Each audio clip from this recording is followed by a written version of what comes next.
I mean, you go from you're pulling in 20 to 25 million a week that were watching this show for the first season and then into the beginning of the second season, and then you shed 10, 12 million audience members. Please don't make season 3. Just light the money on fire. Or if you're going to do season 3, make sure you don't spend any more than you already have. Look, I think if they're Warner Brothers credit with HBO, they have actually shown that they are willing to cancel things and willing to say, we're not going to move forward with this project, as opposed to the brave decision of Bob Iger to allow Lucasfilm to burn $650 million.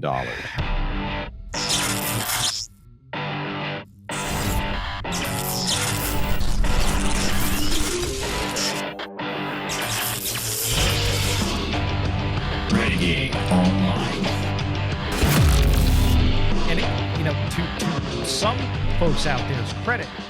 Guys like J.B. Perrette, David Zaslav, some of the first people to publicly say, hey, this idea of collapsing everything into a streaming window is stupid. And they said that back in 22.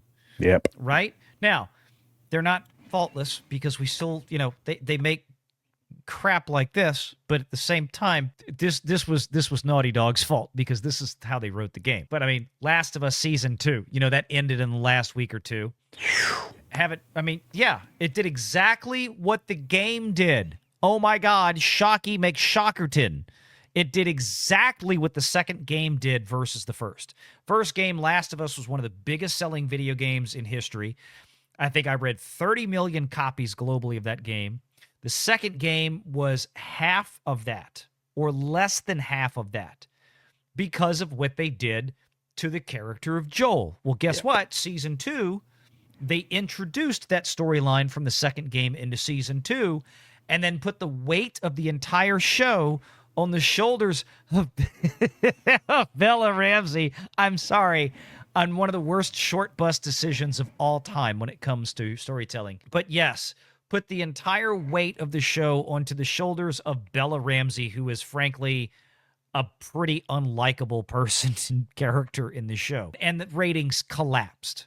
But Warner Brothers ran with that. They had the licensing, they had the contract for this thing with Naughty Dog, I think, before Zaslav ever took position there. This is where it was going. Unfortunately, the showrunners for this should have changed things after seeing what a disaster the second game was.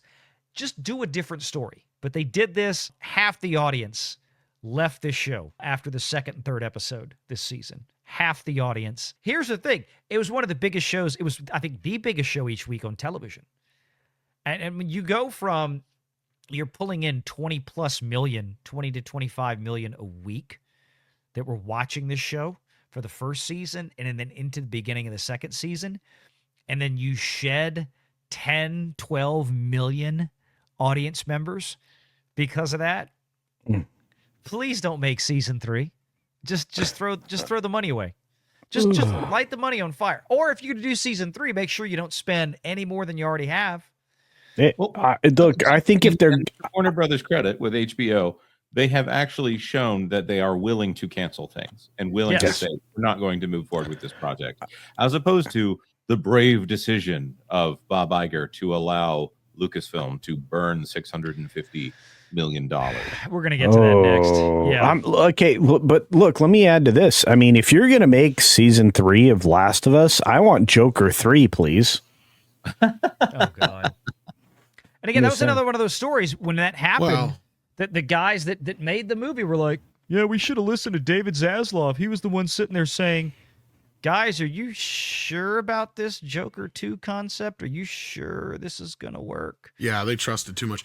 And that's the same thing I was about to kind of say in a different way, was I'm guaranteeing you that unless there's some contractual obligation they have, Zaslav's going to go, okay, who made this decision? And who do I have to fire? Because this is the stupidest thing I've ever seen in my life. We had a huge hit, and y'all just lost half the audience in one friggin' episode. Yep. He may not even be well aware of how this happened, but the first time somebody goes, well, that's what happened in the game, and he'll be like, well, then why didn't you change it? Right. Well, that's exactly, and that's my point, is that you have a blueprint there that says the first game did this, which was the equivalent to the first season of the show, and the second game collapsed. We lost half the audience in the second game because of what we did. And it was very clear because everybody was out there on YouTube and social media and everywhere else talking about, F this game. This is terrible. We just went down an LGBTQ rabbit hole with the Ellie character, which is Short Bus's character here on the screen. And you killed Joel and all this. I mean, this was well known, well in advance. They decided to proceed with it anyway. And guess what happened? The exact same result in season 2 that happened with the second game. Amazing. It'd be like making another Ray movie at this point. You know what you're going to get. Make sure you're subscribed to Valiant Renegade and join us every Sunday at 6 p.m. Eastern for the live show.